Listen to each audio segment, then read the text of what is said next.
24 years old, still living with my mom and dad, along with my two younger siblings. My parents bought a new house in March, just around the time coronavirus really started to be taken seriously around me, and quarantining started. So we were in the unpacking and settling in phase during all of this.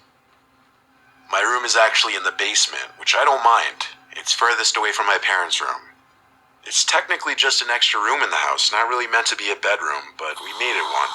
Plus, my parents figure I'm going to be moving out soon, so why give me one of the better rooms in the house? The basement in this house is huge. It's really cool, and I get to feel like it's kind of my own basement in a way because of my room. But right off the bat moving here, weird things would happen. Inside my room, mostly at night, I'd hear strange sounds inside the walls. I knocked on the wall and it seemed to be hollow. There's a vent in the room. I thought maybe there was an animal in the vents. I used my iPhone flashlight to get a look inside, but I couldn't really see anything. Whatever, house noises, I figured. If it persisted, I would tell my dad to look into it. I set up my Xbox on the basement TV. In fact, I usually just chill in the basement instead of my room. I used the 50-inch TV my dad set up down there. One night on the first week in the house, I was playing Warzone on my Xbox when I heard this distinct sound come from the side of the basement where my room was. It was muffled by a wall, which led me to believe it came from my room. I went to quickly check inside my room, and it was empty. I hurried back to my game so that I wouldn't die, but to best describe the noise I heard, it sounded like a heavy glass object being placed on a table or something.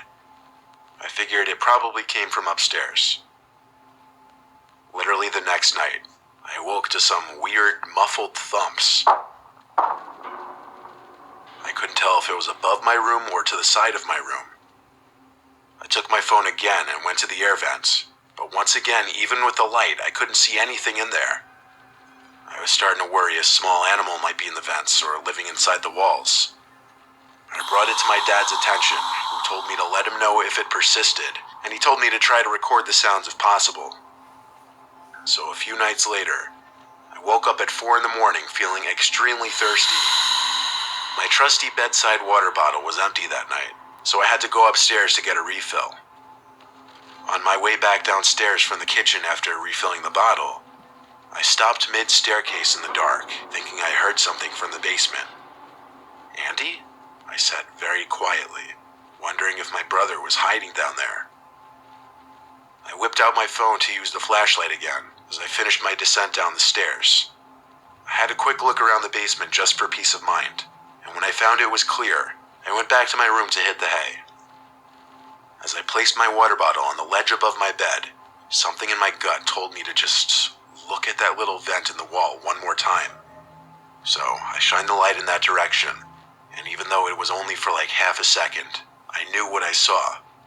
There was someone looking through the holes in the vent for just a brief moment. I saw their eyes clear as day, but they moved away just as the light revealed them. What did I do? You probably hope I ran to the vent to get a look inside and see who was in there. But no, instead I screamed like a girl as I ran all the way back upstairs, yelling for my dad like a child. My whole family came down the stairs to my room. I brought them to the vent in my room and shined the light in it again. My dad took a look, and of course there was no one in sight now. I'm not even lying when I say my mom and dad told me the cliche I was seeing things because I hadn't gotten enough sleep and I was tired. I didn't buy it. I wasn't sleeping there that night. I slept in the living room and locked the basement door that night. The basement door only has a lock on it because we have an outdoor entrance to the basement, so it serves as an extra small layer of security from break-ins, I guess. Well, the next day, when I went down to the basement, I made a shocking discovery. There was some kind of secret door in the wall that was left open. I immediately called my dad down, and we went inside of it together. There was a blanket on the floor of this little hidden room, along with a small wooden stool-like thing. And if you walk down this ever-so-tiny corridor, you'd come to the vent that peers into my room. This discovery would otherwise be cool, if it didn't lead to the realization that someone has been living in this room, possibly raiding our kitchen, and possibly watching me in my room as I slept. I think when the person living in the room heard the commotion I made the night before, they figured it was time to bail. I just still fear that they may come back.